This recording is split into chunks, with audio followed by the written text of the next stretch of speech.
Recently, many in Little Rock may have been mourning a man they knew of, but never knew. He was a Little Rock and North Little Rock fixture for decades.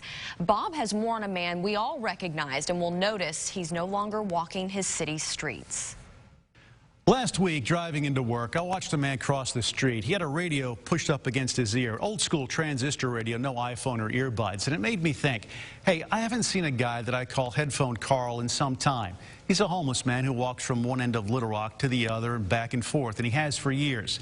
The first time I saw him was when I moved here 25 years ago, and I've been seeing him ever since. Like a lot of people, our paths crossed on occasion.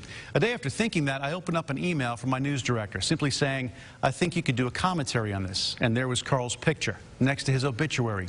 His name is Keith Gibbs.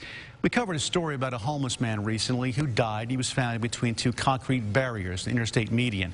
We didn't know who it was until recently. It was Keith. Sad end to a sad story? It's hard to say. I didn't know Keith, and I feel bad that I never looked into his story over the years. But reading on, I learned that he was a son, a brother. He had a life, loved ones, so I understand, cared for him over the years the best they could, given his circumstances. I can only imagine that he lived in his own safety zone, listening to his headphones, going on about his life, such as it was. I don't know that he was ever a bother to anyone. We crossed paths over the years, never really engaging in conversation, but I always offered him what I could, and he gratefully accepted. Except one time. He was walking across a convenience store parking lot in West Little Rock. I left the gas pump and I handed him a few dollars. Thank you was all he said, and then he went on.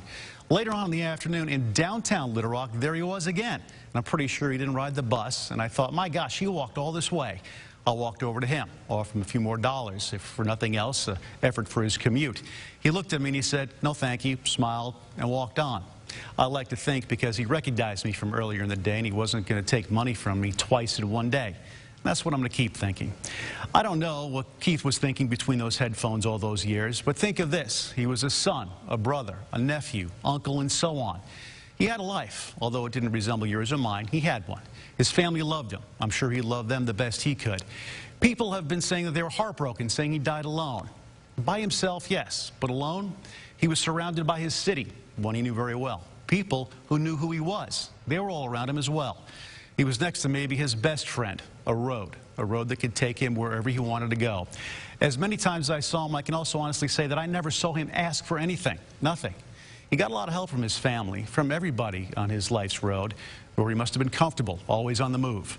He'll make one more trip Wednesday at noon, Dial and Dudley Funeral Home in Bryant.